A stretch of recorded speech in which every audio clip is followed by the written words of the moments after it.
tenemos gente en la sala, así que tenemos que tener cuidado. Ya.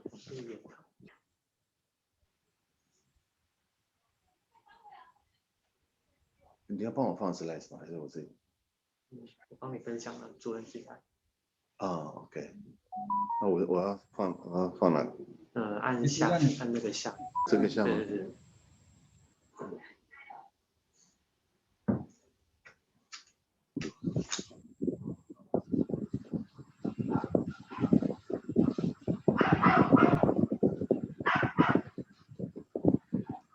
Bueno, muy buenas noches a todos y a todas, y sobre todo a los invitados que han respondido a esta invitación que hicimos, tanto de la Cámara como de Conexpa. Bienvenidos a todos. Esta presentación que vamos a hacer hoy noche en Panamá y en la mañana de Taiwán, que curioso, ¿verdad? Vamos a estar conversando, teniendo este conversatorio, este intercambio de buenas prácticas, sobre todo de buenas prácticas de Taiwán, que vamos a compartir con todas las personas que se inscribieron. Vamos a tener una gran oportunidad. Queremos agradecer a Conexpa, Consejo del Presidente de Gremio, representado aquí por su presidente Rolando Álvarez. Gracias, Rolando, por estar con nosotros. Gracias por buscar a la Cámara como un aliado para desarrollar esta actividad. Y por supuesto también a ti, Nemías, que está Nemías, Asociación Panameña de Becarios Panameños en Taiwán. Hace un momento nos contaba un poco sobre sus exóticos viajes en esta región del mundo. Gracias por acompañarnos. Él no está aquí, él también está en Taiwán, así que te decimos buenos días. Y por otra parte, también nos acompaña, ¿verdad? Los speakers, que es la parte médica, la parte que nos interesará muchísimo poder compartir aquí. Nos va a acompañar la doctora Mayrin Solís. La doctora es investigadora nacional 1 del Sistema Nacional de Investigación Senior del Instituto Conmemorativo Bogas de Salud, ex becaria también, ¿verdad? De Taiwán. Bienvenida, doctora. Y también nos acompaña nuestro invitado estelar, el doctor Alex Chu, jefe del Centro de Gerencia de la Salud y jefe del Servicio de Médico Internacional de Taiwán. Doctor, bienvenido, buenos días. Gracias por estar. Hola. Muy amable. Un placer. Y por supuesto, muy amable, doctor, bienvenido. Y también el doctor Gabriel Rebollón, de la Asociación Sangre Panamá. Gracias, doctor, por estar. Su labor va a ser muy importante en este conversatorio, porque usted al final va a tener la oportunidad de mirar todas esas preguntas que van a hacer los participantes aquí en el chat. Seguramente habrán algunas inquietudes para que conteste usted, doctora, o para que contesten desde Taiwán, ¿verdad, doctor Chu? Vamos a estar entonces en el cambio. Doctor Rebollón, gracias por acompañar, gracias por aceptar. Y en su momento, una vez que ellos terminen, porque le aclaro el formato a los participantes, primero que nada, pues el licenciado Álvarez va a dar unas palabritas de bienvenida, luego Nehemías nos va a dar unas palabritas también muy cortas, posteriormente usted, doctora, comparte por 20 minutos su presentación con nosotros, y luego usted, doctora Alex, y finalmente tenemos el periodo de preguntas y respuestas. Bienvenidos todos, bienvenidos los participantes. A nombre del presidente Jean-Pierre Nadier le damos la más cordial bienvenida también, a nombre de la Junta Directiva. Y adelante, Rolando, con las palabras de la organización de los expresidentes de gremios. Adelante. Muchas gracias, Julio, y muchas gracias a la Cámara de Comercio, Industrias y Agricultura de Panamá, a la Asociación Panameña de Profesionales Egresados de Taiwán, APD, y por supuesto a nuestros doctores invitados de Panamá, la doctora Mayrin Solís y el doctor Gabriel Rebollón. Y desde Taiwán contamos con el honor de tener con nosotros al doctor Alex Chu, gracias a la coordinación de la Cancillería de Taiwán y el licenciado Nehemías Jaén. A todos ustedes, gracias por unir esfuerzos con Conexpa para la realización de este conversatorio sobre el intercambio de experiencias y buenas prácticas de Taiwán frente al COVID-19. Conexpa fue fundado por un grupo de expresidentes de gremios del sector privado de Panamá. Es importante compartirles que fue creado con el propósito de contribuir desde nuestra experiencia gremial al desarrollo ético de nuestro país, como fundamento para lograr un país económicamente competitivo, socialmente equitativo y ambientalmente sostenible. Dentro de los puntos claves de este evento están el lograr transmitir las tempranas acciones y reacciones que desde antes de la declaración oficial de la pandemia emitida por la OMS, Taiwán tomó para combatir el virus. ¿Y cuáles de estas acciones enfocadas en salud, economía y educación pueden servir a nuestros países en toda Latinoamérica? Hoy, Panamá muestra la peor caída del PIB de América Latina, directamente relacionada al más estricto confinamiento de la región según datos del BID. En este marco y desde la realidad que vivimos, como parte de los aportes del sector privado a la pronta recuperación de nuestra golpeada economía, es que buscamos presentar alternativas útiles y viables para Panamá. Con esta breve introducción, desde Conexpa, les damos la más cordial bienvenida a nuestro segundo conversatorio del año 2021. Muchas gracias, licenciado Álvarez, por sus palabras de saludo inicial. Gracias, repito, por ese trabajo de organización. Estas cosas, cuando uno presenta esto, pues solamente está aquí, en la presentación, aquí y ahora, pero hay un trabajo de fondo muy importante en la cual está encabezado y lo felicitamos. De igual manera, invitamos a Nehemías Jaén, Nehemías, que nos pueda dar unas palabras a nombre de esa organización de estudiantes egresados de Taiwán. Adelante. Muy buenas noches a todos en Panamá. Muchísimas gracias, señor Vidal. Estoy muy contento y agradecido también por la oportunidad. Hace un par de meses, hace poco más de 2 meses y medio, tuve la oportunidad de conversar con el señor Álvarez del Conexpa sobre todo lo que está sucediendo en Panamá, y no solamente en Panamá, sino en el mundo con este tema de la pandemia, sobre todo los efectos sociales y económicos que ha tenido en nuestros países. De allí nace esta idea de presentar, hacer un intercambio de experiencias, de presentar buenas prácticas, y pues se llega a la conclusión de que para poder aprender, para poder tener un intercambio muy positivo y poder aprender de esas buenas prácticas, pues teníamos que acercarnos a aquellos que están haciendo o han hecho las cosas bien, aquellos que tienen experiencia, aquellos que tienen ciertas fortalezas que sería importante compartir. De ahí nace la idea entonces de acercarnos, de hacer la coordinación con Taiwán para poder tener un caso de estudio, un caso que compartir. Taiwán es un país de poco más de 36.000 kilómetros cuadrados, tiene aproximadamente entre 24 y 25 millones de habitantes. Y el país en sí tiene características muy particulares. Es el país número 21 de 188 en lo concerniente al índice de desarrollo humano. Es el país número 19 de 162 en el estudio de libertad humana. El coeficiente Gini es de 0.3. Es la 13ª economía del mundo y su sistema de seguridad social está catalogado entre los 3 mejores del mundo, si no el mejor, según las últimas calificaciones del año 2020.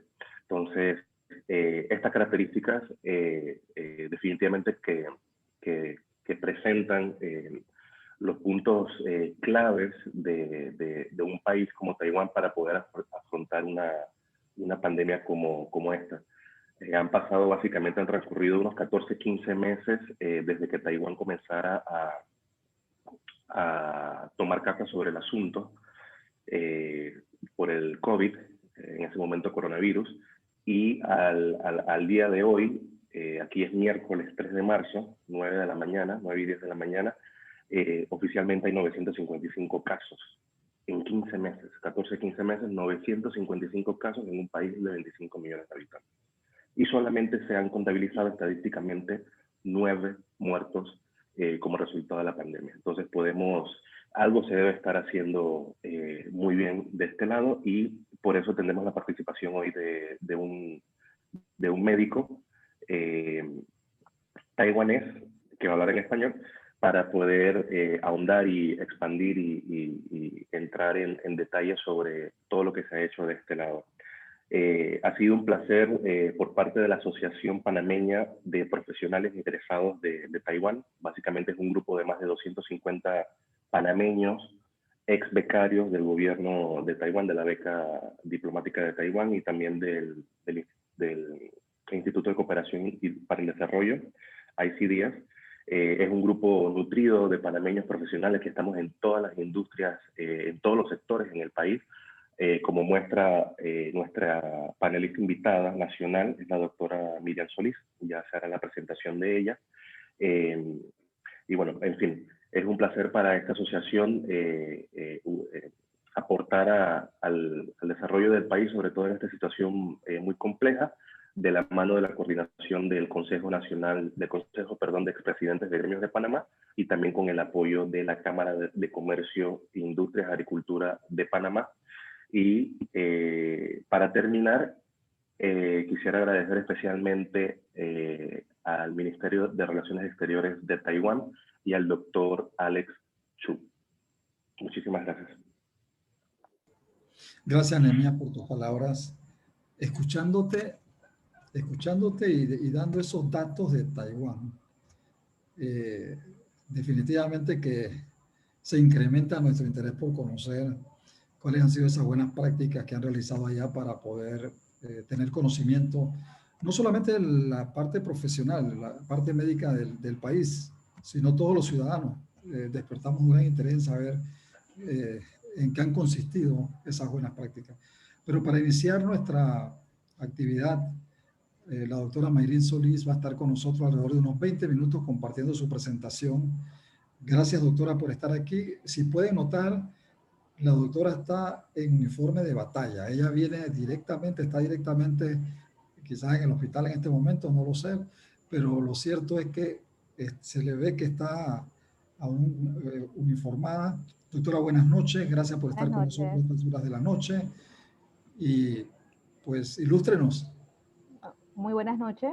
Muchas gracias a Conexpa, a PEDET, por esta gran invitación. La verdad es que apenas me contactaron fueron muchos sentimientos encontrados y todos emotivos, porque realmente gran parte de lo que soy como profesional es gracias a Taiwán, a toda esta formación, no solamente académica, sino en toda mi personalidad, en estas características de los taiwaneses del trabajo duro, de la perseverancia, esa metodología tan taiwanesa que nos ha llevado a abrir todo esto que estamos llevando a cabo. Y digo abrir porque ya verán a lo largo de que les estaré contando la historia de lo que estamos llevando a cabo y lo que hemos establecido en Panamá por primera vez a nivel gubernamental, en un instituto de investigación gubernamental.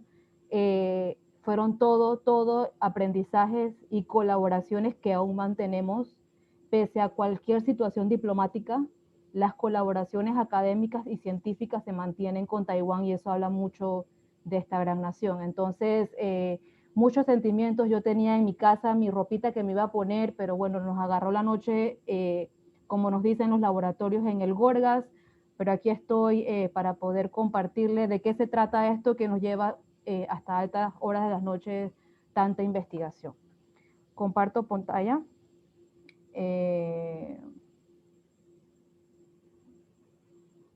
Bueno, déjenme quitar acá esto y así se ve bien.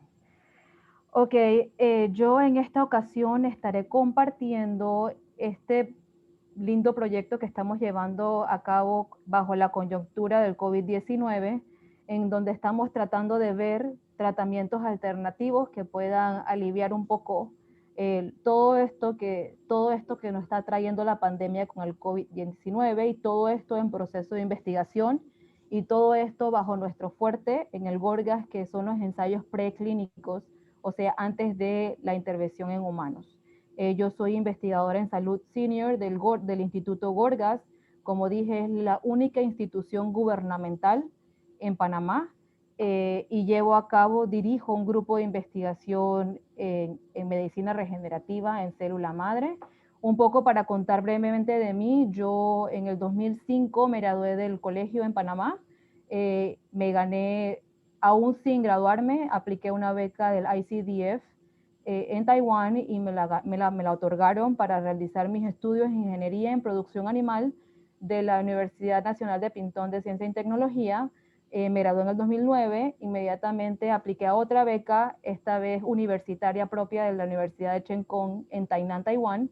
Me otorgaron la beca para maestría. Tras un año de maestría, mi asesora de tesis vio algunas cualidades y fortalezas en la investigación, por lo que me promovieron al doctorado directamente y culminé mi doctorado en el 2016. En total se puede decir que gracias a toda esta formación de Taiwán, realicé estudios del 2007 al 2016. Estoy tratando de poner un... Ok. Y aquí podemos ver toda la infraestructura de la Universidad de Pintón en cuanto a los laboratorios, que espero que en pocos años yo tenga una foto muy similar en Panamá, y para eso estamos trabajando, para tener estas infraestructuras tan efectivas que son necesarias para la investigación. Yo cuando llegué a Panamá estaba la disyuntiva de qué hacíamos. Digo hacíamos porque mi esposo, también panameño, también estudiamos la misma carrera de la ingeniería en Taiwán, y llegó ese momento de tomar las decisiones. Vimos el momento propicio para regresar a Panamá en ambos de nuestras carreras y contribuir todo esto que nos brindó Taiwán. Llegué a Panamá y me inserté en el Instituto Gorgas y estoy llevando a cabo 4 proyectos dirigidos totalmente a mi persona, pero muchos en colaboración también con otros colegas. Entonces yo no voy a ahondar en estos proyectos, solamente voy a decir que antes de la pandemia decidimos, desde 2017, recuerden que llegué a implementar todo lo que conlleva investigación en célula madre en una institución, o sea, de cero, tratar de habilitar laboratorios y habilitar todo lo necesario para luego empezar en el 2018-2019 a aplicaciones para regeneración pancreática para futuras aplicaciones en pacientes diabéticos. Llegó el COVID en el 2020 y nos vimos en ese compromiso de volcarnos hacia el COVID-19 y abrimos 2 nuevas líneas de investigación que voy a estar contando. Como muy bien decía Nehemías, si en mayo nos metíamos a esta base de datos, repositorio de datos de Johns Hopkins, este es de mayo, veíamos apenas 4 millones, no vamos a decir que apenas, pero veíamos 4 millones de casos en 2 meses desde declarada la pandemia, y 4 meses desde que 4 o 5 meses desde que inició el primer caso en Wuhan, China. Luego, si vamos hoy a esa base de datos, vemos que ya vamos por 114 millones de casos. De esos 114 millones de casos, es increíble que en Panamá tenemos un total de 341,000 casos y que Taiwán apenas tienen 955 casos. Eso es algo súper admirable y hay que ver qué aprendemos.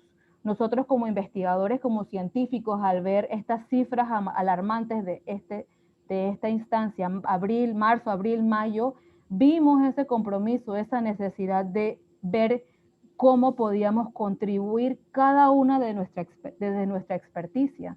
Entonces yo en un principio, pensando que esto es de algo de virólogos, de inmunólogos, pues por 2 días sentí que, bueno, quizás no iba conmigo, pero nada más fue pasar 4 días declarada la pandemia y donde yo sentí que ese compromiso de entender lo que sucedía para ver cómo mi experticia podía contribuir a poder unir o dar una pieza del rompecabezas a nivel mundial de todo este fenómeno de pandemia. Entonces ya supimos desde muy rápido, el avance científico nos llegó para poder poner en práctica muchas cosas. Pudimos definir cuál es el virus y vimos que es un virus altamente contagioso, y afortunadamente ya contamos con vacunas, pero ahora hay que ver cómo podemos tratar de bajar estos índices de mortalidad de estos pacientes que se van contagiando y que tienen alguna comorbilidad. Cómo poder saber cómo intervenir va a depender de entender la patogénesis, que ya todos quienes conocemos, ya sabemos que el virus de ARN entra por medio de un receptor, va liberando su material genético y lo va luego infectando a lo largo de todo el pulmón del paciente. de las vías respiratorias. Ya sabemos que este virus hace toda una invasión mucosa que causa la neumonía y el colapso de todo este intercambio de gases que usualmente debería estar así como en la parte superior, pero colapsa y no hay este intercambio de gases, por lo que el pulmón no logra funcionar, y por eso es que hay que buscar una manera de que, aparte de que la vacuna nos ayude a evitar los contagios, buscar tratamientos que puedan tratar de mitigar toda esta cascada inflamatoria que desencadena durante el COVID-19. En esta manera hay diferentes maneras, hay diferentes medicamentos, no solo son estos, hay tantos más que poco a poco se han ido investigando y demostrando, y una de estas es tratar de ver cómo tratamos de mitigar, o sea, frenar una respuesta inmunológica que es excesiva, que es más de lo normal, que es lo que hace que todas estas células inmunes causen toda esa mucosidad que vimos en la diapositiva anterior. ¿Cómo controlarlos de manera de decirles que sí tienen que estar activos para combatir el virus, pero no para dañarme mis células? ¿Cómo le decimos esto a las células inmunológicas? Es lo que estamos tratando de ver y abarcar desde Suelo Patrio en Panamá. Entonces, para hacer esto, como les dije, se declaró la pandemia. Yo empecé a ver que mi intervención podía venir en la parte terapéutica con células madres, y sabiendo, como verán a lo largo de las diapositivas, de dónde yo obtenía mis células madres, también quise abordar otra población que para entonces había cero investigación y cero evidencias, que era en la población obstetricia de mujeres embarazadas. Activé pues un equipo con mi colega Sandra López, que es viróloga, inmunóloga, que es jefa del Departamento de Virología del Instituto Gorgas, para que se uniera conmigo en este proyecto. Ella estaba muy animada con eso. Activé a otros miembros de mi equipo de investigación, a médicos del complejo hospitalario, a médicos del Hospital Santo Tomás, y también al Hospital Nacional como centro hospitalario, para que pudiésemos abarcar a toda esta población que les comento, obstetricia, tanto de pacientes no aseguradas y de centros privados, para poder dar buenos resultados y una buena cohorte de pacientes. Entonces, ¿qué sabíamos para entonces de la célula madre? ¿Valdría la pena o no estas investigaciones? En literatura, pues nos demostraba que sí, nos demostraba que había ya evidencia antes del SARS-CoV-2, que es el virus del COVID-19, en donde en influenza y en otros tipos de virus se veía cómo, estos son las placas torácicas, podemos ver cómo la neumonía está avanzando. Entre más nublado, más blanco se vea que hay más mucosidad y más avanzada la neumonía. Vemos cómo va avanzando en su tiempo normal a causa de otros virus como el H1N1, y vemos que con una administración de célula madre, que es el MSC por sus siglas, va aclarando esta mucosidad. Así que yo veía que, bueno, por ahí podría ser un poco la cosa en cuanto a mis aportes en la investigación.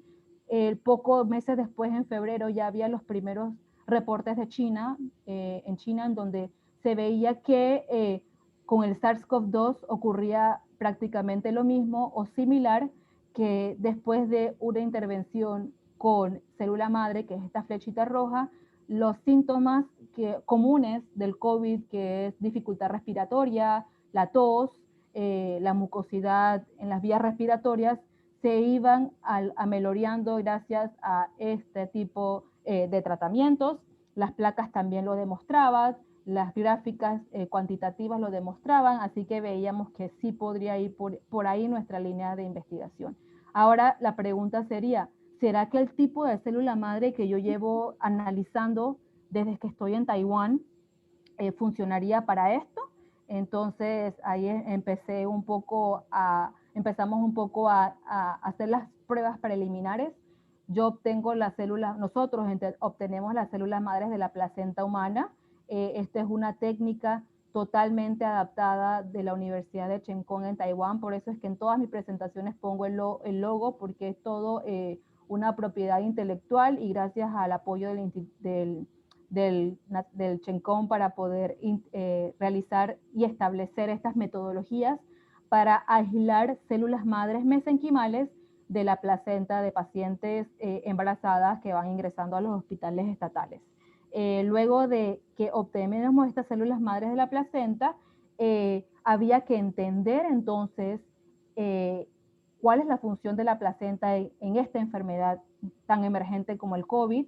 Ya sabíamos que la placenta es una barrera contra los patógenos, pero hay virus como el Zika que logra infiltrar la placenta y logra infectar al bebé. ¿Sucedería esto o no en el COVID? Esta fue la segunda pregunta que me surgió. Entré en literatura científica, no había casi nada de evidencias, incluso no había ningún reporte del virus infectado en la placenta y por ahí vi que podía ir también nuestro aporte a nivel mundial a conocer un poco sobre el COVID-19.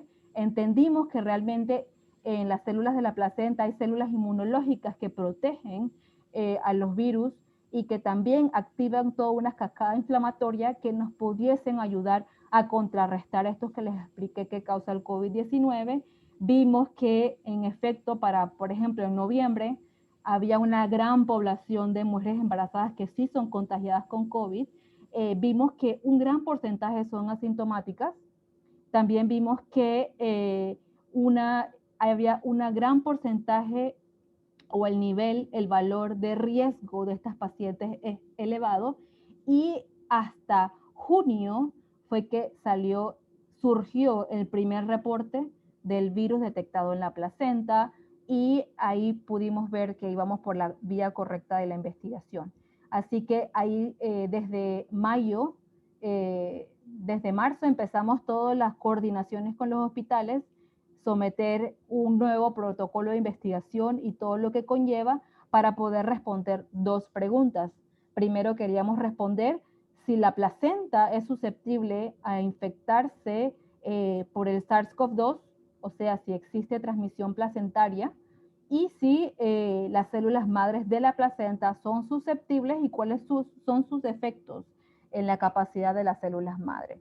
Entonces, para poder cumplir con estos dos objetivos de transmisión vertical, que la llamaremos por corto, a conocer si el virus infecta la placenta e infecta al bebé, y la segunda es saber si las células madres pudieran tener un potencial regenerativo para aliviar toda la enfermedad del COVID-19. Y por eso empezamos a someter estudios. Aquí yo sí me quito un poco el sombrero de investigadora, me pongo el de miembro del Comité Nacional de Bioética. Apenas se declaró la pandemia, Panamá se unió a unos tantos países y uno de los que fueron ejemplos para América Latina para realizar revisiones de estudios a COVID-19 de una manera más acelerada. El Ministerio de Salud aprobó una resolución administrativa en donde en vez de realizar las aprobaciones de estudios relacionados a COVID-19 en 3 meses, que es lo que usualmente lo que lleva, en 2 semanas ya podíamos recibir la aprobación de un estudio de investigación. Hasta el momento, Panamá ha revisado, el Comité Nacional de Bioética de la Investigación ha revisado en total 93 protocolos de investigación, es bastante alto, y de estos ya 71 están aprobados y están en curso en Panamá. Entre eso, este es que le estoy compartiendo hoy, que como ven fue aprobado en el mes de abril e inició entonces sus aprobaciones oficiales en mayo del 2020. Iniciamos todos los procesos regulatorios, que eso es muy importante, y pongo siempre diapositivas para que se pueda dejar claro de la validez ética y científica de nuestras investigaciones. Y hicimos todas las colaboraciones con los hospitales que les comentamos, y una de las cosas más importantes en el sentido de poder tener la viabilidad de cumplir con todos los objetivos del estudio era buscar fuentes de financiamiento. Les comento que llegó la pandemia, surgieron estas dos ideas de estas líneas de investigación, aplicamos a fondos de investigación nacionales, pero no fuimos otorgados, por lo que tocó como investigadores trabajar con las uñas y velar y tratar de responder a la población en estas poblaciones que ya hemos indicado.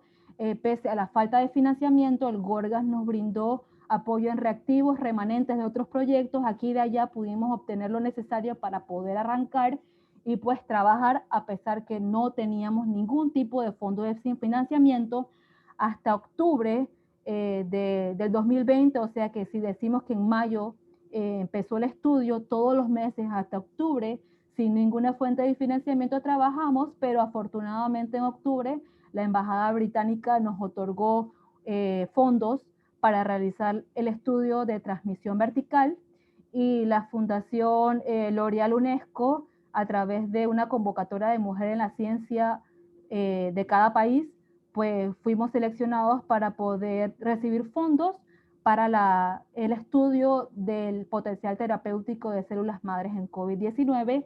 Así que esto fue un aliciente muy grande para poder seguir con los estudios en curso.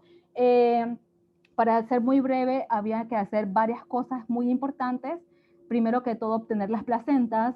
Había que tener una base de datos muy bien estructurada de las pacientes que íbamos reclutando para el estudio, la presentación con su consentimiento informado y ir aislando las placentas y recolectando todo en una base de datos cifrada. Logramos, una de las ventajas del Instituto Gorgas es que contamos con un laboratorio nivel 3, nivel biológico 3, que es por regulación de bioseguridad, el nivel de laboratorio en donde podemos manejar el SARS-CoV-2. Ya esto estaba habilitado y en curso, incluso ya nosotros habíamos hecho previo al COVID muchas investigaciones, 1 o 2 años de investigaciones en este laboratorio, porque aquí precisamente fue donde establecimos nuestros procesos y pudimos arrancar de lleno apenas se declaró la pandemia. Luego de esto, nuestros protocolos ya diseñados previamente antes del COVID, fue una ventaja ya tener todo estandarizado porque nada más era cuestión de recolectar las placentas de pacientes con COVID e ir analizando. Esto ya los teníamos estandarizado y por eso recalco tanto que todo esto fue gracias a la colaboración de la Universidad de Cheng Kung en Taiwán. Después de correr todos estos procesos con placentas de COVID, pudimos también utilizar toda nuestra metodología ya establecida de cómo verificar la seguridad en las características de las células madres de pacientes cuyas placentas fueron pacientes con COVID, ver sus efectos en su autorrenovación, que son una de las dos características de las células madres. Debido al tiempo no puedo ahondar en tantas cosas, pero las células madres tienen una capacidad muy particular que por eso es que son tan potenciales para la medicina regenerativa. La primera es que ellas pueden proliferar, o sea que ellas pueden dividirse en nuestro cuerpo indefinidamente. Eso no lo realiza una célula de la neurona, no lo realiza un cardiomiocito del corazón. Eso lo tiene particularmente, únicamente las células madres. Y como vemos, es así en nuestros laboratorios, ellas pueden dividirse indefinidamente hasta 40 días y también vemos que tiene la segunda capacidad que les contaba, de que la segunda es que las células madres, aparte de dividirse indefinidamente, la cual es importante porque cada vez que mueren células en nuestro cuerpo, ellas tienen que dividirse para diferenciarse, que es este término que utilizo aquí, que significa que se convierten a cualquier célula que necesite nuestro cuerpo. Es decir, si tuvimos una lesión ósea, alguna lesión en el hombro, por ejemplo, perdemos osteocitos en el hueso, las células madres se activan, se diferencian a osteocitos y luego entonces logramos curarnos de nuestras lesiones ortopédicas. Así que nuestras células madres en el Gorgas efectivamente lograron estos colores azules, rojo vino y rojo sangre. Son tinciones que nos indican que efectivamente nuestra célula madre, que es la parte de abajo en donde no añadimos ningún reactivo para inducirlas a condrocitos, en efecto lograron formar células del cartílago, en efecto lograron formar células del tejido adiposo y lograron formar células del osteocito, y todo esto lo corroboramos a nivel molecular bajo las expresiones específicas de todos estos marcadores en cada uno de esos linajes que les acabo de explicar. Luego de eso, había que también poner ya a correr nuestros estudios de los marcadores multipotentes, es decir, las células madres, para nosotros saber que mantienen su capacidad para estas dos funciones que les expliqué, necesitamos correr en un equipo y ver que efectivamente esté esta curva roja. Si esta curva roja está en la posición de la curva negra, significa que nuestras células madres ya no tienen su potencial regenerativo para hacer sus funciones. Esto lo podríamos corroborar con nuestros equipos en el Gorgas y arrancamos entonces todo lo que tenía que ver con el COVID. Primeramente las placentas, que fue todo una aventura, porque como sabremos, las mujeres damos a luz en cualquier hora, en cualquier momento y en cualquier circunstancia, por lo que cada vez que había una paciente COVID que iba a dar a luz, que estaba positiva al momento del parto, nos llamaban en la madrugada, 1, 2, 3 de la mañana, en la noche, a cualquier hora para activar nuestro equipo, recolectar esta placenta tan valiosa para mí era un compromiso muy grande poder darle esa tranquilidad a esas mamás si el virus penetró su placenta o no, y más allá aislar a esas células para ver si tienen un potencial terapéutico, por lo que lo hacíamos muy, muy estrictamente. Cada vez que nos llamaban, ahí estábamos para recolectar las placentas. Bueno, estas placentas, como ven este tamaño, estas placentas las dividíamos en fracciones. La primera fracción la enviábamos a el servicio de patología del Hospital Santo Tomás bajo la coordinación del doctor Rodrigo Villalobos, quien es la persona que nos hacía los análisis patológicos para ver cuál era el efecto del COVID en la estructura placentaria de estas pacientes. Y segundo, nos ayudaba, que lo van a ver en la siguiente diapositiva, a detectar si el virus había penetrado la placenta, sí o no, a nivel patológico. Otra fracción de la placenta se iba al departamento de virología, como les comenté, bajo el equipo de la doctora Sandra López, y ahí estos trozos de placenta eran digeridos, el material genético, o sea, el ARN era extraído, se corría en el equipo de PCR en tiempo real y veíamos si había detección, como lo ven aquí en esta línea roja, de SARS-CoV-2, y si no había, este es el control, el verde es nuestras muestras, y si no había detección, se mantenía flat la curva. Ok, luego de que en las circunstancias, como lo van a ver en la siguiente diapositiva, que detectábamos, como ven en esta curva verde, el virus en la placenta, activábamos otro equipo para poder aislar el virus de esas placentas, poder ver si el virus era o no infeccioso, como ven aquí. No sé si van a recordar cómo era, no creo que lo recuerden, pero las células madres están todas uniditas y bien vivitas y confluentes como estas líneas que se ven aquí, pero como vemos hay un gran efecto citopático, o sea, muerte celular debido a la infección del SARS-CoV-2. Aparte de eso, el material genético fue enviado al Departamento de Genómica del Gorgas bajo el equipo del doctor Alexander Martínez, que es el jefe de genómica y proteómica del Gorgas, para que nos dijera cuál era el linaje que logró penetrar estas placentas, ya que no era lo usual. Lo usual fue de que de todas las placentas que recibimos, el 98% fueron no detectadas por el virus, hubo un 2% que sí se le detectó el virus, y era muy importante conocer si había algún factor en la madre que hizo la predisposición a la infección a la placenta, y si hay el mismo linaje del virus logró hacer este evento poco frecuente. Aparte de todo lo que les comenté, era importante para nosotros ver dentro de la célula dónde se localizaba el SARS-CoV-2. Por eso hicimos análisis de inmunofluorescencia, o sea que usualmente si uno va a un microscopio de luz, uno los va a ver así, pero si uno los tiñe con marcadores fluorescentes, vemos el núcleo en este color azul fluorescente, y vemos el verde, que son las partículas del SARS-CoV-2. En julio y en la última parte del año pasado, detectamos nuestros 2 casos de SARS-CoV-2 en la placenta. Como les dije, algo poco frecuente a nivel mundial. Pudimos dar este aporte a nivel mundial gracias a todo nuestro equipo interdisciplinario que se unió y unió fuerzas para esto. Y pudimos detectar 2 pacientes que tuvieron características que las llevó a tener el virus dentro de sus placentas. Reportamos que fueron pacientes muy jóvenes, menos de 25 años, que estaban en su término completo cuando fueron contagiadas por el COVID. Pudimos detectar la placenta. Una de las pacientes tenía, entre más bajo el número que ven aquí, más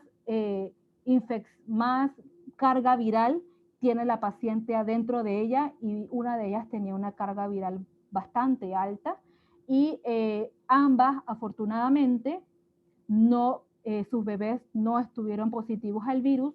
Actualmente estamos llevando a cabo los estudios para que nos ayuden a comparar con otros hallazgos en otros países, de ver qué fue lo que ayudó a estas pacientes a que el virus, a pesar que penetró la placenta, no llegara al bebé, porque usualmente cuando llega a la placenta ya hay todo unos uniones con el cordón umbilical que hacen que lleguen hacia el bebé, pero al parecer se pudo detener, y es correlacionado con los hallazgos a nivel internacional.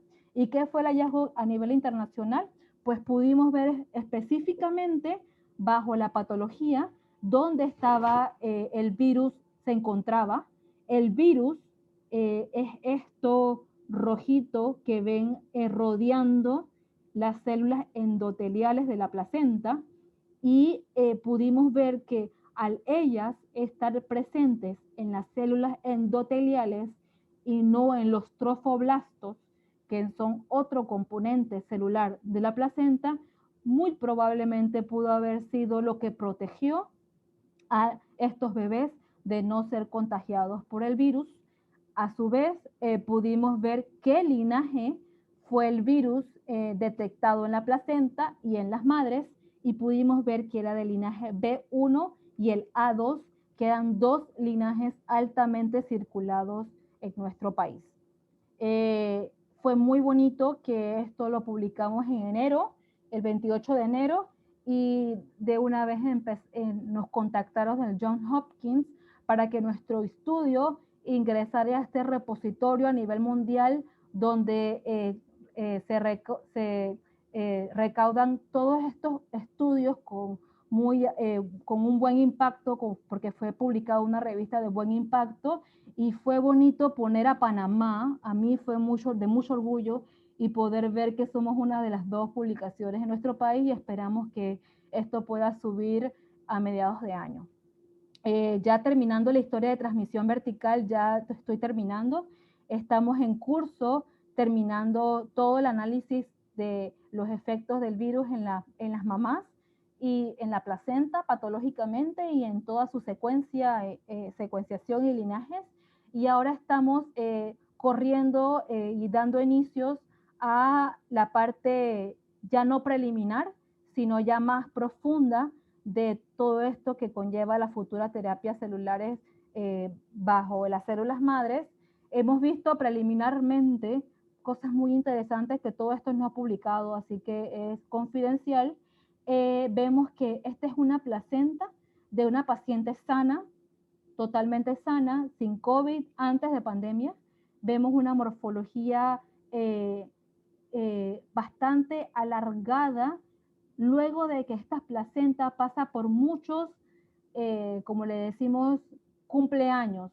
Tiene 20 años, por decirlo así. Esta placenta, cada pasaje que le damos es un año de vida a estas células, o sea que están bastante, por decirlo así, viejitas, y la vemos con una morfología bastante alargada. Aquí vemos una célula madre de una jovencita, por decirlo así, que la vemos más chiquitica, y vemos que una célula madre jovencita, pero con el efecto del COVID, está en un tamaño intermedio entre lo que es una célula madre ya viejita y una célula madre joven. O sea que su morfología, que es muy importante poder verla intacta para poder ver que están viables para todo lo que les conté, estaba en una posición intermedia, por lo que esto nos ayudaría a ver cuál es el efecto del virus en la placenta en su población de célula madre. Son los experimentos que estamos llevando a cabo, la razón por la cual estoy en scrubs y no estoy en un vestidito bonito, y es porque hemos visto cosas interesantes también preliminares, no publicados, confidenciales, en donde vemos que efectivamente las células que están en la placenta de pacientes con COVID tienen una disminución en su proliferación y tienen una disminución en sus marcadores, estos que les expliqué con las curvas rojas, pues tienen una disminución. Vemos también que las pacientes con COVID, sus células madres tienden a llenarse menos. Ven que este es un plato de cultivo, vemos todo moradito, quiere decir que las células crecieron todo muy bien y llenaron el plato. Pero al mismo día de cultivo, las células madres del COVID no lograron llenar ese platito, o sea que su capacidad de dividirse definitivamente está alterada por el COVID, a pesar que son células madres en donde no se detectó el virus en la placenta, cabe recalcar. Así que hay algo que está sucediendo aquí, y aquí vemos en azulito la capacidad para formar condrocitos. Entre más azul, más condrocitos hay, y efectivamente vemos que sí, que se logran diferenciar y de una manera mayor que las de no COVID. Esto nos da muchos indicios de otra historia más profunda que en otra ocasión les podré contar, que relaciona todo lo que les acabo de explicar en esta diapositiva. Así que ya para terminar, esperamos que todos estos procesos que llevamos establecidos gracias a Taiwán nos pueda llevar a poder demostrar quizás a final de año, principios del próximo, qué tan eficientes son las células madres.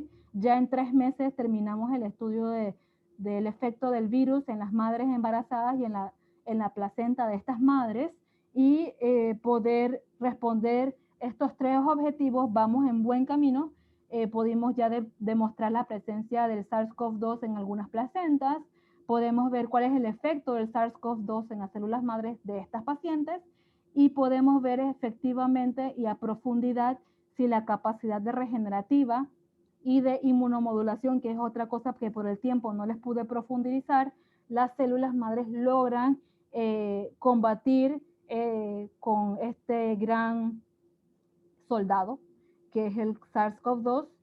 Y bueno, esperamos que en Panamá todo esto preliminar que nos ayudó a tener todo listo para volcarnos al COVID, nuevamente, no me canso de decirlo, de Taiwán, podamos tener un impacto en conocer cuál es el efecto en estas madres embarazadas, poder dar esta información, nosotros como el GORGAS, como brazo investigativo del MINSA, poder dar estos indicios para que a nivel obstetricio hayan medidas particulares con esta población, y también saber si es una estrategia terapéutica para aquellos laboratorios que ya realizan ensayos clínicos en pacientes, se sientan con la confianza a nivel molecular de qué es lo que está funcionando y qué es lo que está pasando con el SARS-CoV-2 y las células madre. Así que ya nada me queda agradecer a Taiwán estas colaboraciones que aún mantengo con mi asesora de tesis, la profesora Juan de la Universidad de Cheng Kung, mi grupo de investigación, que también me da orgullo que ahora que viene el 8 de marzo, el Día de la Mujer, somos 100% mujeres.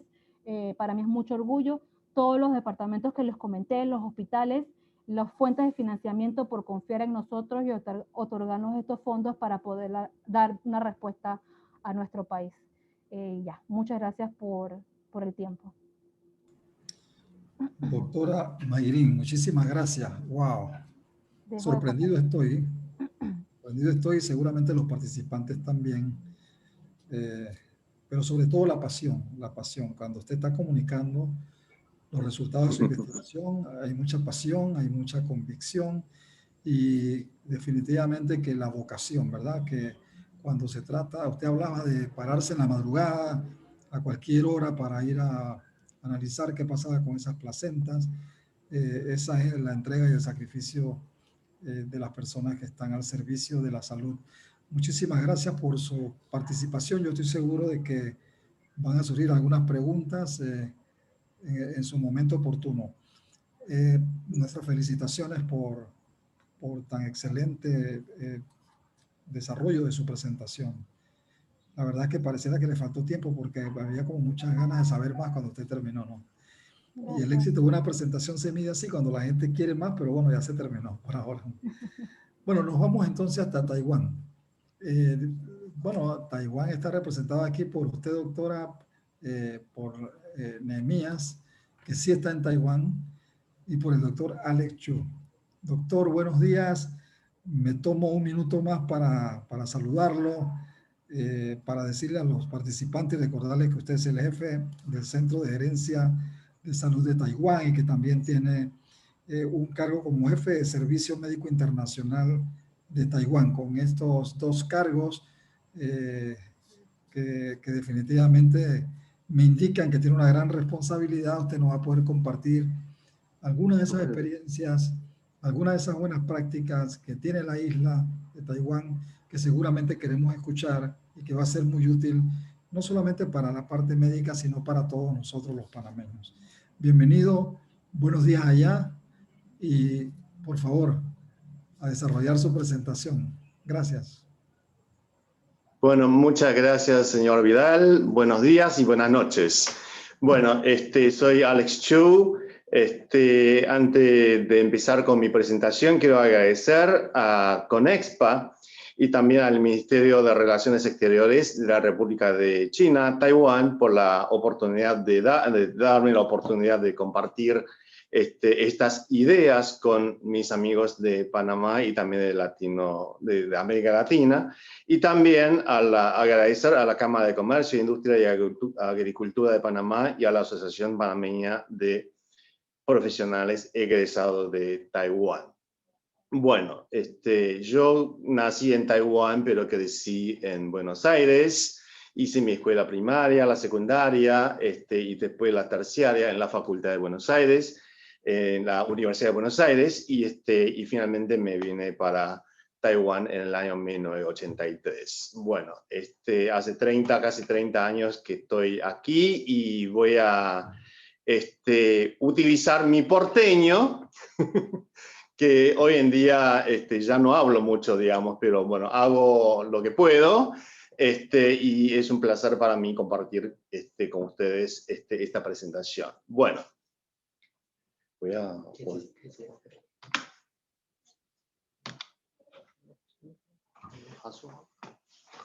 Bueno, voy a hablar de las claves del éxito de Taiwán en esta batalla contra el COVID, el impacto económico que tuvo el COVID en la economía de Taiwán, la nueva forma de vida en la pandemia, la nueva forma de vida que llevamos en Taiwán hoy en día, la solidaridad a la comunidad internacional, Taiwan Can Help, y la salud es un derecho humano y universal.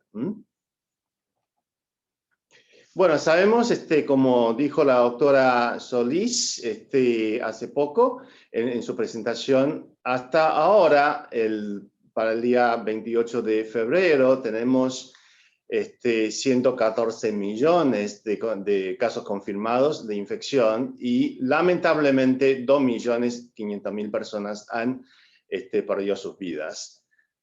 Y si vemos Taiwán, con una población de más o menos 24 millones, tenemos solamente 955 casos confirmados y solamente 9 muertes. Y qué interesante, ¿no? Para el día 29 de octubre del 2020, Taiwán bate un récord de 200 días sin casos domésticos y al mismo tiempo vemos confinamientos masivos en Francia, Alemania, Inglaterra y Portugal. Y bueno, la clave del éxito. Esta es la famosa carta que el CDC de Taiwán mandó a la OMS tan temprano como el día 31 de diciembre, alarmando a la Organización Mundial de la Salud de una posible enfermedad infecciosa entre seres humanos ahí en la ciudad de Wuhan. Bueno, sabemos, es de conocimiento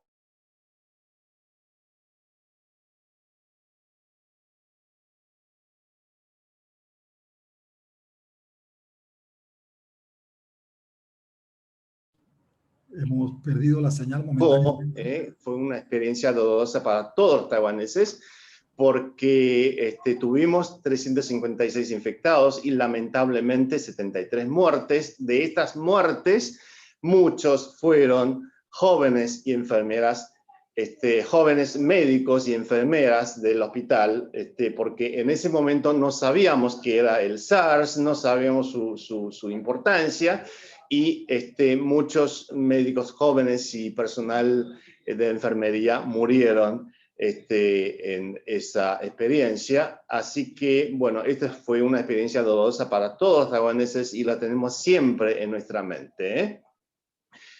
Entonces, ante esta pandemia del COVID-19, y bueno, con la experiencia que tuvimos con el SARS hace 17 años, el gobierno estableció precozmente el Centro de Comando Epidémico Central, y el ministro de Salud, el ministro Chen, el señor que vemos en la foto, sale todos los santos días a dar conferencias de prensa, da información veraz y transparente, con profesionalismo, porque él mismo es médico, bueno, es dentista, es médico, y también con bastante neutralidad política, que fue muy importante. Y yo quiero recalcar un concepto muy importante, es que la credibilidad de la población hacia el gobierno, ¿no? La población en general, la ciudadanía en general, cree en lo que hace el gobierno. Y ministro Chen también es muy querido por todos los taiwaneses.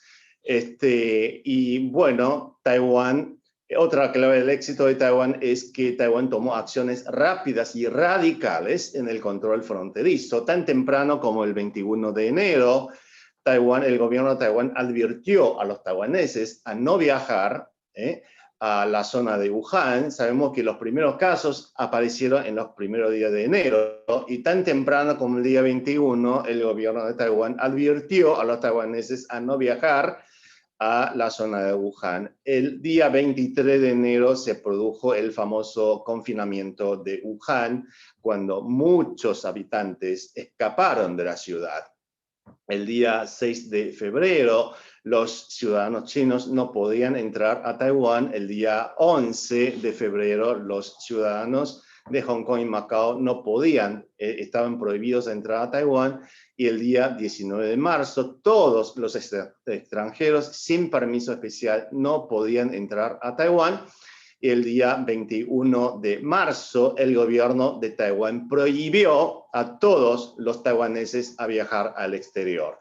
Y estas son las acciones radicales y bastante rápidas que tomó el gobierno de Taiwán, y creo que esto fue una de las claves de éxito en esta lucha contra la pandemia. Y también se implementó un sistema de cuarentena y confinamiento domiciliarios estrictos, y con un sistema electrónico de monitoreo y rastreo. Todos los pasajeros y también sus contactos cercanos, los pasajeros que volvían a Taiwán y sus contactos cercanos, tenían que guardar una cuarentena obligatoria de 14 días.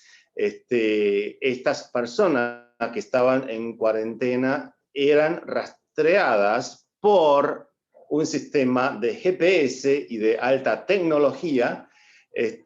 Bueno, son visitados por agentes locales, sea por teléfono, sea personalmente, y el monitoreo electrónico a estas personas era un monitoreo bastante estricto y continuo de 24 horas del día.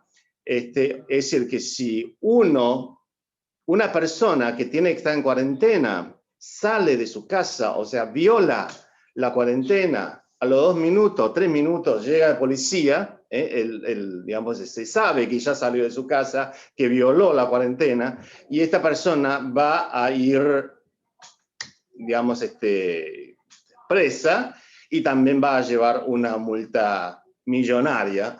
Así que es una de las medidas radicales que tomó el gobierno de Taiwán con el control fronterizo.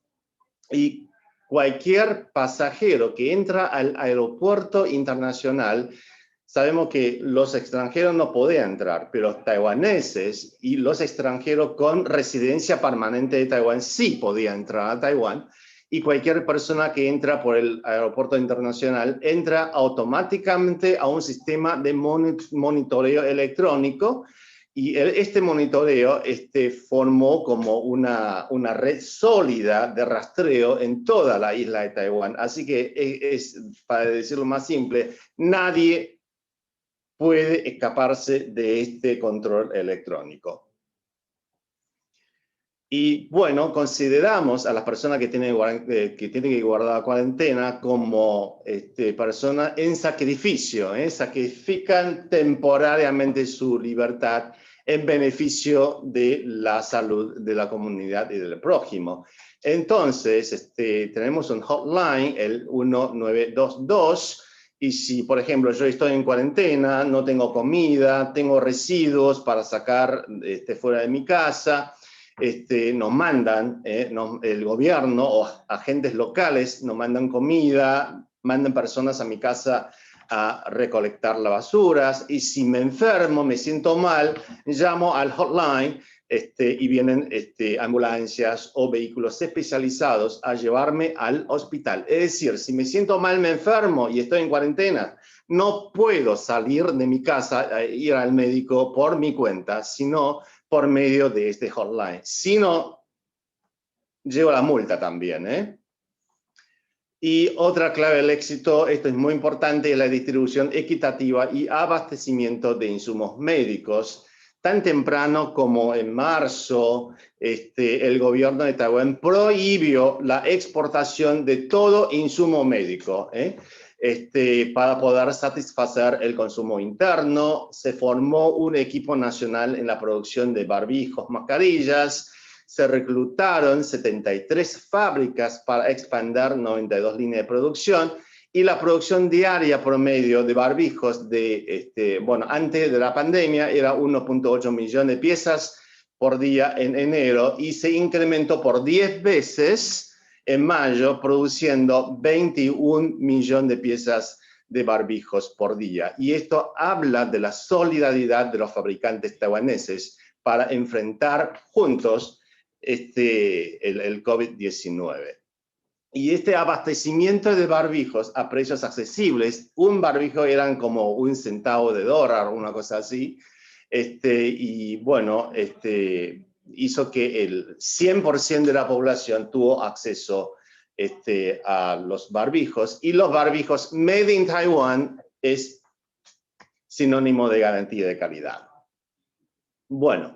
Y bueno, el gobierno también se implementó con expertos en informática un sistema de comprar los barbijos por medio del teléfono celular o por medio de la computadora. Es decir, con el celular en la mano, con unas cuantas teclas, unas pocas teclas, puedo comprar los barbijos en las farmacias, en los convenience stores. Es decir, que era un acceso bastante fácil para el 100% de la población de obtener barbijos muy baratos y de muy buena calidad. Y también se hizo una intensa campaña de concientización ciudadana. Los anuncios públicos estaban en 7 idiomas, el alto grado de cooperación ciudadana, todos cooperaban con el uso de barbijos, la disciplina férrea taiwanesa, creo que la doctora Solís y Nehemías deben conocer el comportamiento de los taiwaneses. Somos bastante, digamos, cooperadores en estas situaciones. Y también la cobertura médica casi universal en Taiwán. El 99% de la población de Taiwán tiene una cobertura médica eficaz y barata. Así que todos tenemos esta tarjeta, que es la tarjeta del sistema de salud, de la cobertura nacional de salud, que nos sale $20, $30 por mes, y tenemos el 90% de la cobertura de los servicios médicos. ¿Y cuál es el impacto económico que tuvimos? Según el Bloomberg Economics, que se publicó en julio del 2020, Taiwán fue uno de los países que tuvo el mejor performance económico en todo el mundo. Y según el Our World in Data de la Universidad de Oxford en septiembre del 2020, Taiwán también fue el mejor país del mundo en el desempeño económico. El Producto Bruto Interno de Taiwán en el tercer trimestre de 2020 alcanzó un punto alto histórico de un 3.3%, es decir, que creció en un 3.3% y incluso sobrepasó a China en este performance. Y bueno, ¿por qué Taiwán tuvo tanto éxito económico en esta pandemia? Porque Taiwán es enclave potente en el continente asiático para inversores de todo el mundo. Taiwán supo cómo atraer inversión y comercio internacional. Taiwán es una de las economías más poderosas del mundo y curiosamente y paradójicamente no es miembro de las Naciones Unidas y de la OMS. La economía es la economía que más creció en el 2020 pese al impacto del COVID-19 y según el Fondo Monetario Internacional ocupa el puesto número 21 de las principales economías del mundo. La población de Taiwán es una población con alto poder adquisitivo y alto índice de ahorro, es decir, los taiwaneses tienen bastante poder adquisitivo para comprar y también saben cómo ahorrar el dinero. La renta per cápita ya alcanza casi $27.000 y la producción de bienes de alto valor añadido, especialmente el aspecto tecnológico. Sabemos que la compañía de semiconductores, el TSMC, es una de las compañías de semiconductores más importantes del mundo y el proveedor más importante de Apple, y también las compañías electrónicas de Taiwán, tales como Acer, también tuvo un desempeño sobresaliente en esta pandemia, porque sabemos que en muchas partes del mundo, por la educación a distancia, por la comunicación por internet, la necesidad de los productos electrónicos se incrementó marcadamente y Taiwán tuvo una exportación de estos productos muy importante durante esta época. Bueno, entonces, una acertada gestión de la pandemia tuvo un impacto muy importante en el crecimiento económico y una fuerte demanda externa más el consumo interno estable creo que resume el desempeño económico de Taiwán en esta pandemia. Y con respecto al consumo interno estable, el gobierno emitió bonos o vouchers. Estos vouchers no son gratis, pero es accesible a toda la población. Es decir, voy con 1000 NT, 1000 New Taiwan Dollar, por ejemplo, al correo y me dan los bonos equivalentes a 3000 New Taiwan Dollar. Es decir, con 1000 pago 1000 y me dan 3000. Y así se fomentó el consumo interno de Taiwán. Y en esta pandemia hay muchas nuevas formas económicas, por ejemplo, los Uber Eats, de Foodpanda y los pagos digitales de forma digital, es decir, que todo lo puedo hacer online sin salir de mi casa. Y bueno, el tercer punto que voy a hablar es la nueva forma de vida en la pandemia. En Taiwán, sabemos que, bueno, en Taiwán tenemos una vida casi normal, así se vive en Taiwán, vamos a comer a los restaurantes, tenemos fiestas, tenemos reuniones, como si no estuviese la pandemia en Taiwán. Y un escritor, un periodista del Bloomberg, escribió un artículo bastante interesante en el Bloomberg diciendo mi inusual vida normal en Taiwán en esta pandemia global. Y bueno, esta nueva forma de vida con el COVID, por supuesto, el distanciamiento social y también la higiene personal muy importante, el uso de barbijos, la medición de temperaturas. Medimos la temperatura en cualquier parte de la ciudad. Vamos a las oficinas públicas, vamos al correo, vamos a cualquier lugar, siempre hay termómetros infrarrojos para la temperatura corporal. Si uno tiene fiebre, no puede entrar a esa institución porque el alarma suena inmediatamente, así que la medición de temperatura corporal por los termómetros infrarrojos ya forma parte de nuestra vida cotidiana. Y también los chicos en la escuela tienen estas tablas de aislamiento, y los chicos desde chicos, bueno, estos dos niños son mis hijos, ya le enseñamos a usar los barbijos como una costumbre diaria, antes de salir de nuestras casas, los chicos tienen que aprender a usar los barbijos.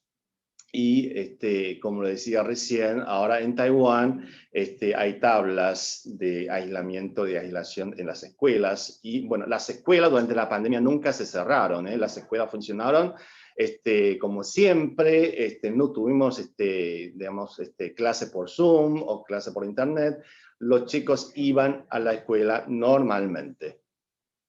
Y con respecto a la solidaridad a la comunidad internacional, Taiwan Can Help, sabemos que Taiwán siempre está pendiente de lo que sucede en el mundo, y Taiwán también hizo donaciones de mascarillas a Estados Unidos y también a los países con relaciones diplomáticas, y hasta junio del 2020 Taiwán ha donado más de 51 millones de piezas de barbijos quirúrgicos, más de 1 millón de barbijos N95, 600.000 batas estériles, 35.000 termómetros infrarrojos, y la presidenta Tsai recientemente fue tapa de la revista Time por su desempeño en esta pandemia, y el valor de Taiwán, quiero recalcar, es la democracia, la transparencia y la solidaridad.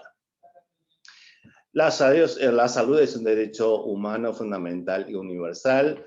La salud es un derecho humano fundamental y universal, sin fronteras y nacionalidades, tal y como se estipula en los estatutos de la Organización Mundial de la Salud. Y Taiwán y sus 24 millones de habitantes también tienen derecho a un lugar en la OMS. Y con respecto a las vacunas, Taiwán ha adquirido 20 millones de dosis de vacuna, por medio de la plataforma COVAX.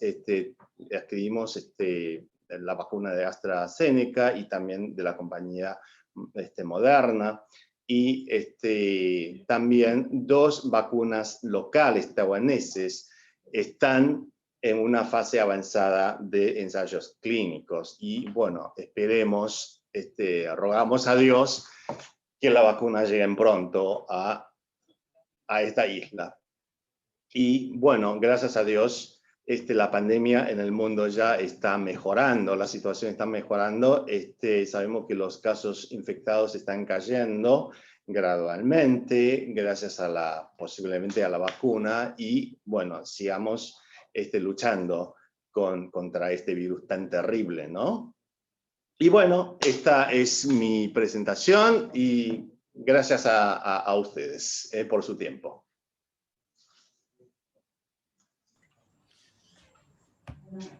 Doctor, muchísimas gracias.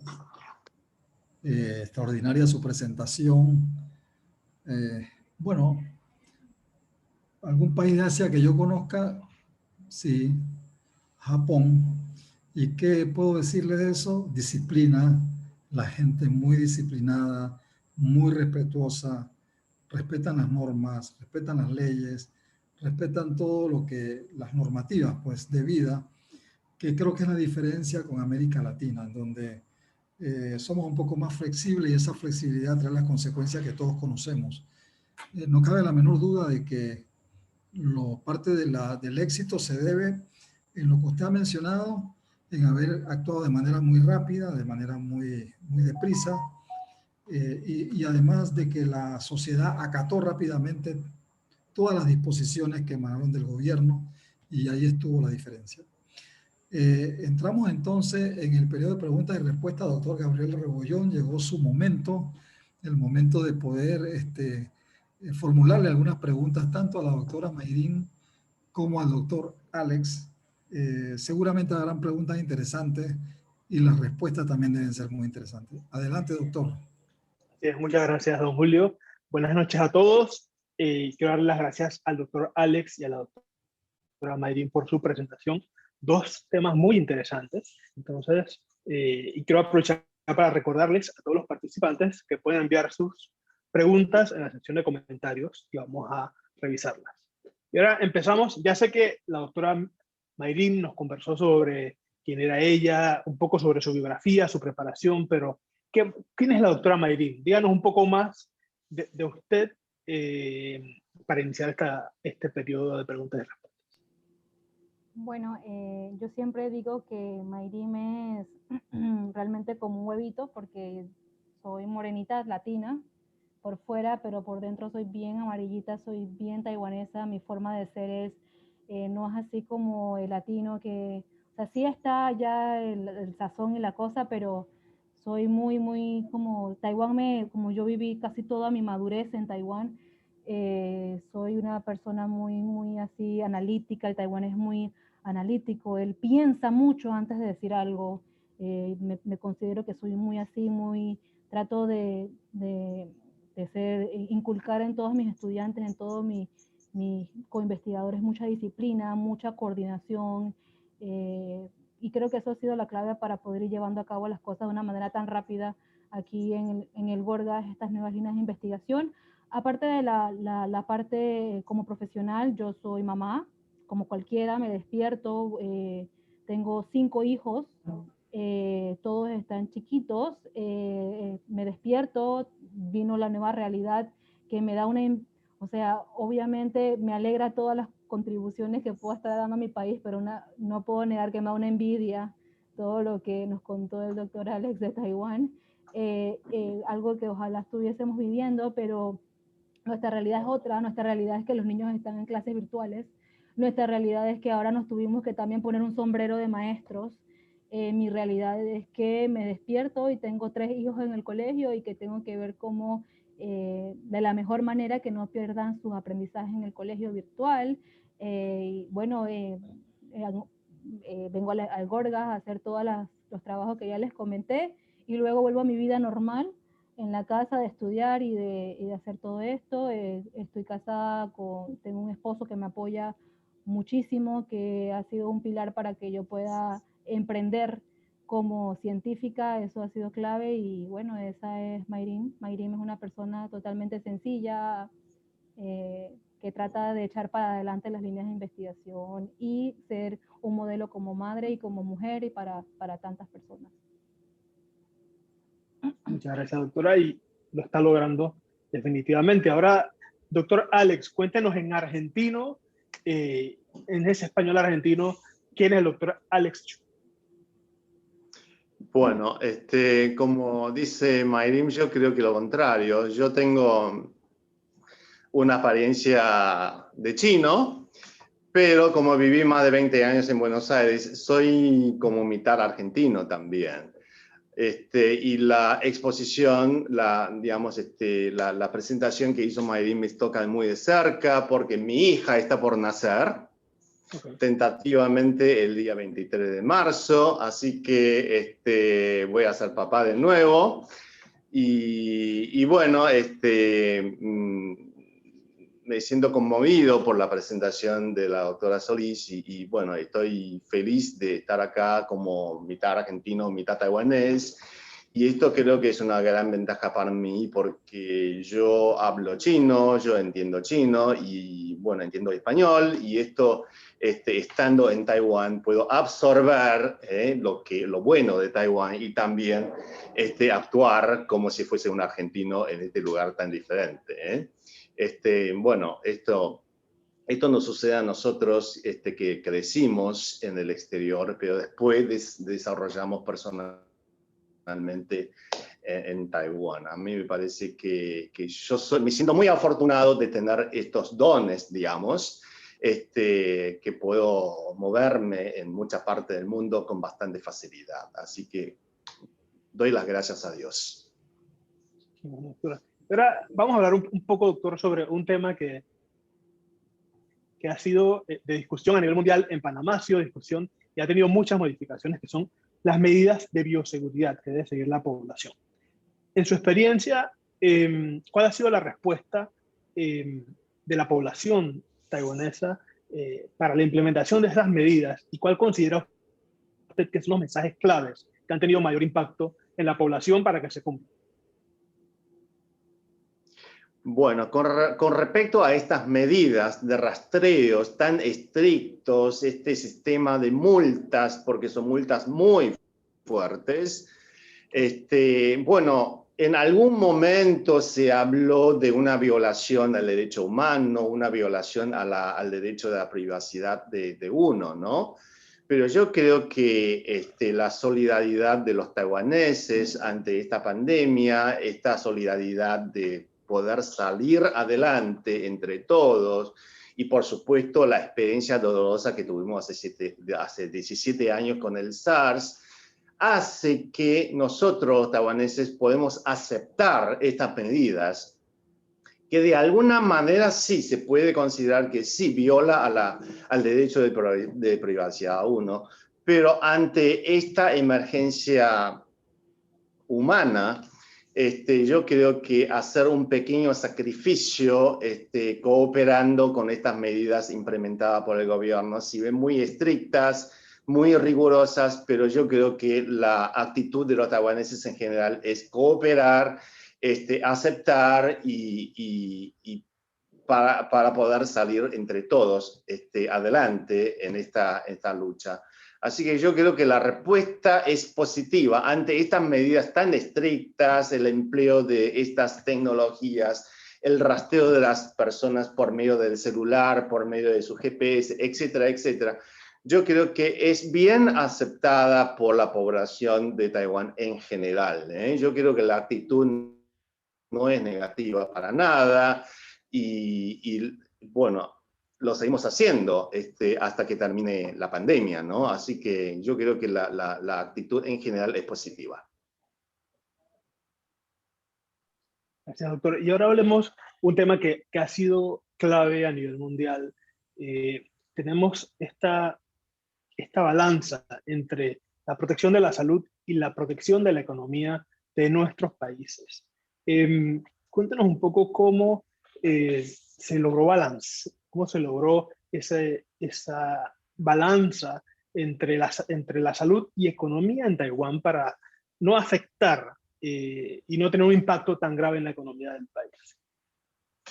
Bueno, efectivamente la economía de Taiwán creció durante la pandemia. Esto fue un milagro.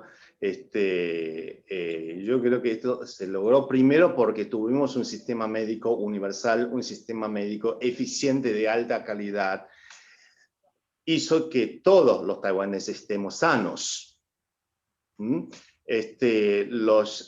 Los comercios, los restaurantes, los shoppings, los parques de diversiones, las escuelas, estuvieron siempre abiertos. O sea que si bien los taiwaneses no pudieron viajar al exterior, porque a los taiwaneses nos gusta viajar al exterior, de vacaciones, de placer. Bueno, en este periodo de tiempo, si bien el gobierno prohibió desde marzo del año pasado la salida de todos los taiwaneses, entonces los taiwaneses empezaron a gastar el dinero dentro de la isla de Taiwán y conocer a muchos lugares dentro de Taiwán, que los tenemos muchos.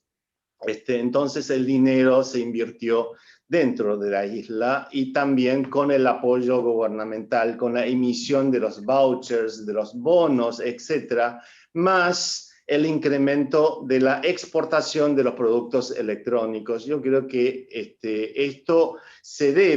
todo esto se debe básicamente a que el gobierno manejó muy bien desde un principio el control fronterizo y también un sistema sólido y potente sanitario, cuidando a la salud de todos los taiwaneses. Entonces yo creo que esto tuvo un impacto muy importante en el desempeño económico de Taiwán en esta época. Gracias, doctor. Aprovecho para recordarles a todos que pueden enviar sus preguntas en la sección de comentarios. Y ahora vamos a hablar de otro tema que es muy importante, que es la educación. Y es la educación de los jóvenes, de los más pequeños y la universitaria. En Panamá estamos iniciando esta semana el periodo escolar y muchos colegios están iniciando de manera virtual, otros están luchando para contar con los recursos pues, para atender a los estudiantes de manera virtual, y también hay colegios que están implementando medidas para ver si pueden lograr un porcentaje de atención presencial y virtual a los estudiantes a medida pues, que se logra esa vacunación a todo el país. Cuéntenos un poco qué acciones concretas se han tomado en Taiwán para que las clases se mantengan o que se dé ese reinicio de clases de los estudiantes. Bueno, como dijimos recién, en Taiwán las escuelas nunca se cerraron. Los chicos iban al colegio normalmente, pero por supuesto bajo ciertas medidas preventivas. Por ejemplo, los chicos tienen que llevar barbijos, y los chicos también respetaban el uso del barbijo. Ustedes se imaginan un chico chiquito de 5, 6, 7 años usando el barbijo todo el día. Bueno, sí, lo usamos todo el día. El lavado de mano con alcohol, los chicos iban al colegio con una botellita de alcohol en su bolsa, y se les enseña a lavarse las manos antes de beber el agua, antes de comer la comida, el uso del barbijo todo el tiempo, y también la distancia social por medio de la implementación de esas tablas que ustedes vieron en las fotos. O sea que los chicos iban a la escuela, pero también respetando ciertas medidas preventivas. Y esto se llevó rigurosamente en todas las escuelas y no tuvimos infecciones en las escuelas. Hasta ahora, que yo sepa, no hay casos de estudiantes infectados en las escuelas. Así que creo que esto tuvo fue bastante efectivo en el aspecto escolar, ¿no? Muchas gracias, doctor, por su pregunta. Ahora hablemos, aquí vamos a ver una de las preguntas que nos están haciendo en la sección de comentarios, y es justamente, doctor, ¿qué opinión tiene usted sobre las vacunas que se están implementando para prevenir o para los pacientes a nivel mundial, y qué vacunas se va a estar utilizando en Taiwán? Bueno, en Taiwán, por medio de la plataforma de COVAX, conseguimos vacunas de AstraZeneca y vacunas de la compañía Moderna. No llegaron la vacuna todavía, estamos esperando, posiblemente llegue pronto, a principios de marzo. De todas maneras, yo creo que la atmósfera general que nosotros tenemos en Taiwán es que ansiamos la llegada de la vacuna porque queremos vacunarnos. Por ejemplo, la vacuna contra la influenza, la vacunación en Taiwán llega a un 80% de la población, es decir, que la aceptación es muy generalizada con respecto a las vacunas. Así que cuando lleguen las vacunas para el COVID-19, creo que también va a ser bien aceptado por la población. La vacuna yo creo que es, al igual que la vacuna de influenza, no es que me vacuno y no me infecto, no es así. Me vacuno contra la influenza, me puedo infectar de influenza también, pero lo que puedo prevenir es las complicaciones severas que trae posteriormente la infección. Yo creo que algo similar pasa con las vacunas del COVID-19, es que puede evitar en el caso de que me infecte, puede evitar esas complicaciones posteriores, ir a terapia intensiva, el uso de ECMOs, etc. Yo creo que en general, por lo que yo siento acá en Taiwán, la aceptación va a ser bastante generalizada con respecto a la vacuna. Interesante, doctor. Ahora, doctor, cuando hablamos un poco de ese seguimiento a los pacientes, ese seguimiento a los casos de COVID-19 en el país, tenemos que hablar de la trazabilidad. ¿Qué sistema están utilizando y desde cuándo lo utilizan? ¿Y cómo funciona el sistema de control en los aeropuertos y puertos del país? Ya nos dijo que no pueden salir del país, pero ¿cómo se maneja ese turismo, esos personas que regresan a Taiwán o que tienen que viajar al país? Bueno, nosotros desde el principio hasta ahora, hasta el día de hoy, lo que usamos es el test de PCR. Nosotros en Taiwán no utilizamos en ningún momento el análisis de antígenos y anticuerpos, porque estos análisis, la sensibilidad es baja, es de más o menos 70%, mientras que la sensibilidad del PCR es tan alto como más del 95%. Esto significa que si nosotros analizamos a los pacientes con la serología, el estudio de antígenos y anticuerpos, con una sensibilidad baja, habría muchos casos falsos, falsamente positivos y falsamente negativos. Nosotros nos imaginamos las consecuencias de enviar a un paciente falsamente positivo al hospital, mientras que mandamos a la comunidad una persona falsamente negativa. Esto traería consecuencias catastróficas. Así que acá en Taiwán nunca usamos serología para el test de los pacientes, usamos PCR. Y con respecto a los aeropuertos, nosotros pedimos forzosamente a todas las personas que entran a Taiwán un certificado de PCR negativo hecho 3 días antes, dentro de los 3 días antes de viajar. Y si uno no lo tiene, al llegar al aeropuerto, lo tiene que hacer en el aeropuerto. Los resultados salen en 4 horas. Por supuesto, el pasajero lo tiene que pagar. Bueno, es caro en Taiwán. El test sale como $200 americanos, uno lo tiene que pagar, pero hacemos el PCR, que tiene una sensibilidad y una especificidad bastante alta y confiable. Así que en los aeropuertos los pasajeros tienen que presentar un certificado, o si no lo tienen que hacer en el mismo aeropuerto, si no, no pueden salir del aeropuerto. Y algunos pasajeros específicos que provienen de algunas zonas específicas, por ejemplo, pasajeros provenientes de Inglaterra con estas mutaciones, y también ahora con las mutaciones en Brasil, los pasajeros que provienen de estas zonas específicas, después de salir del aeropuerto, no pueden ir a su casa o al hotel, sino que tienen que concentrarse en un hotel o un lugar o un albergue destinado para ellos en los próximos 14 días.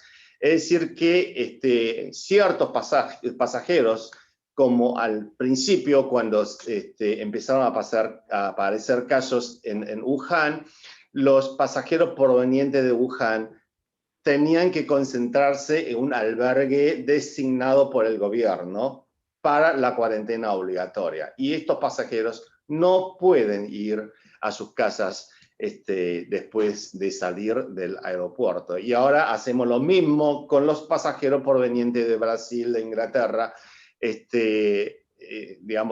pasajeros provenientes de estas zonas más peligrosas, digamos.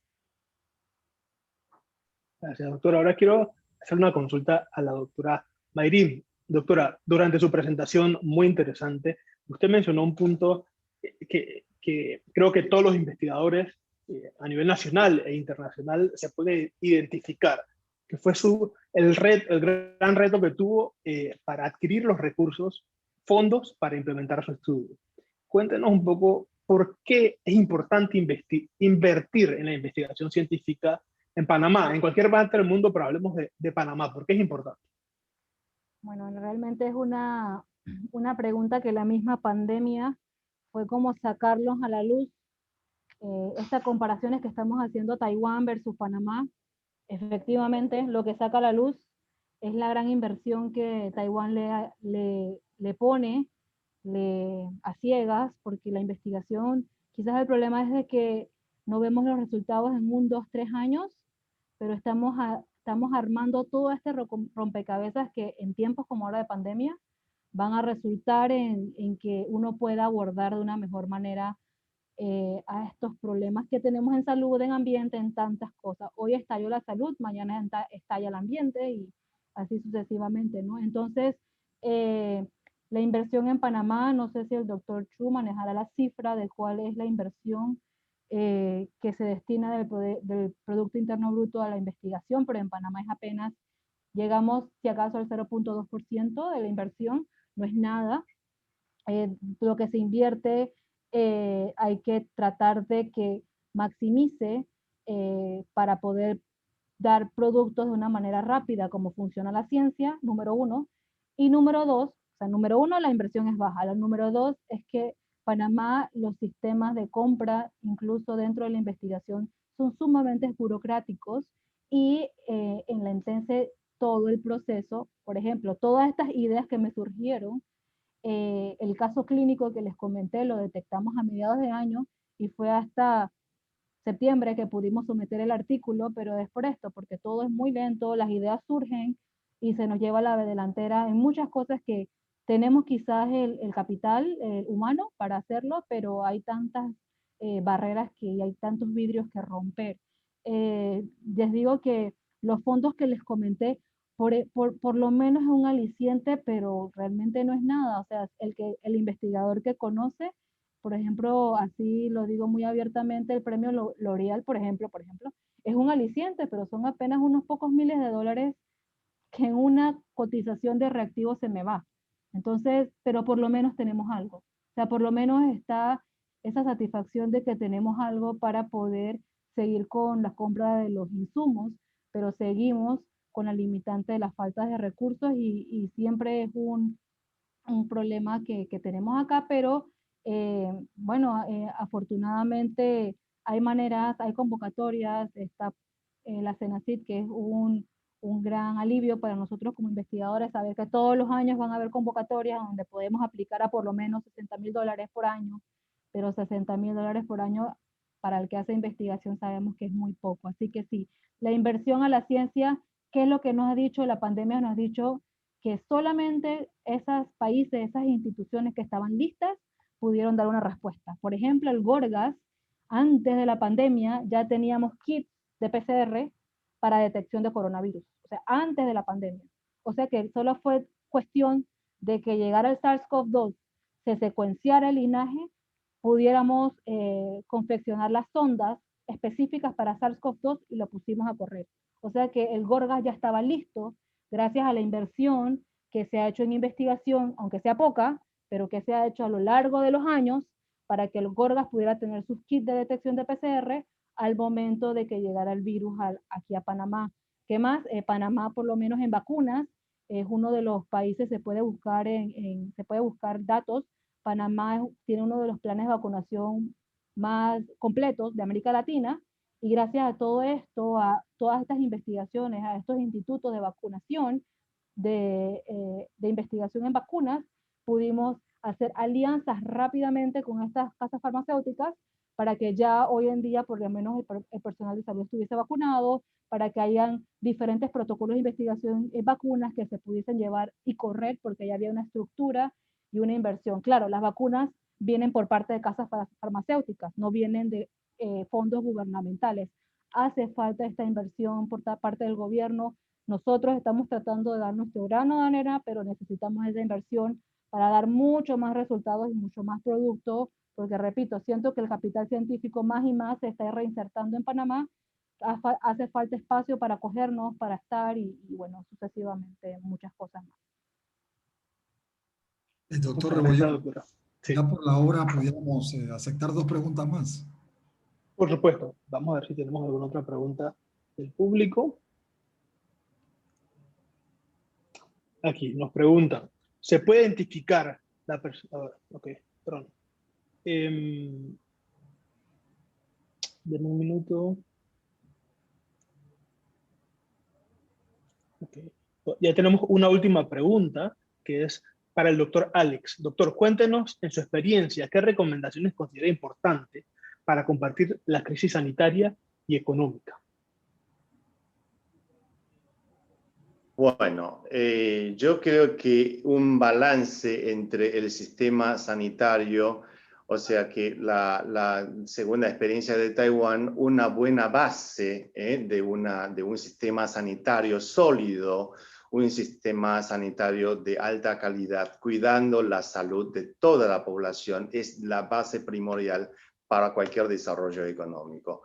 Por supuesto, el balance entre el consumo interno y la exportación externa y el comercio externo, todo esto, digamos, entra en juego a un balance, digamos, entre la economía y la pandemia. Creo que lo que yo vi en Taiwán, lo que yo aprendí de los taiwaneses, es la solidaridad entre todos, para combatir, para luchar contra un mal de todos, y también el apoyo gubernamental y las direcciones claras de un gobierno creíble y un gobierno querido por su población en general, ¿no? Yo creo que es muy difícil contestar estas preguntas, pero yo creo que son muchos los factores en juego. Lo que yo noto, la atmósfera acá en Taiwán, es que digamos, la población cree en el ministro de Salud, cree en el CDC de Taiwán y en última instancia cree en lo que hace el gobierno, a pesar de la postura política de cada uno, ¿no? Yo tengo también mi postura política, pero creo que ante esta catástrofe humana, creo que nosotros nos despojamos de todas nuestras posturas personales, políticas, religiosas, lo que sea, y luchamos entre todos. Y bueno, yo creo que Taiwán tuvo tanto éxito económico y tanto éxito en esta lucha contra la pandemia, es el resultado de este juego de factores, ¿eh? Muchas gracias, doctor Alex. Muchas gracias a la doctora Mayrin por brindar respuestas a todas las consultas que recibimos. Ahora le paso la palabra al equipo.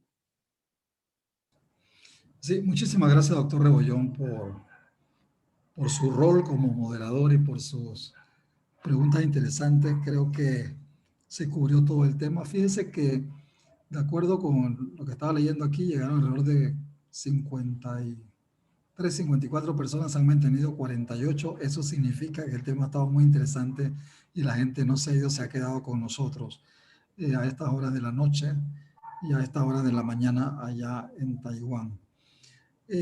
Si pudiéramos hacer algunas conclusiones, quizás yo tengo 2 o 3 que se me ocurren, producto de todo lo que he escuchado, y una de ellas es, creo que Taiwán se movió muy rápido. Creo que esos primeros pasos que se dieron de manera inmediata, tomando medidas importantes, severas, fuertes, y que la población las pudo acatar, creo que ahí empezó el éxito de Taiwán, porque usted lo presentó de esa forma, y los países que no hicieron esto empezaron a tener mucho más dificultades porque no lograron temprano hacer lo que tenían que hacer. Creo que eso fue fundamental. 2, usted ha mencionado 2 cosas muy importantes.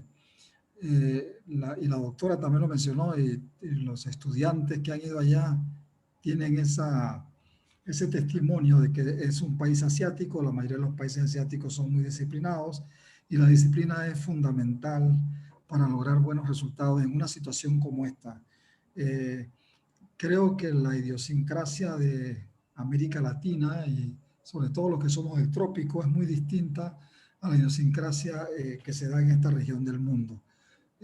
Siempre la gente disciplinada tiene más éxito que la gente que no es disciplinada. Y eso lo podemos ver incluso a nivel del Estado, ¿no?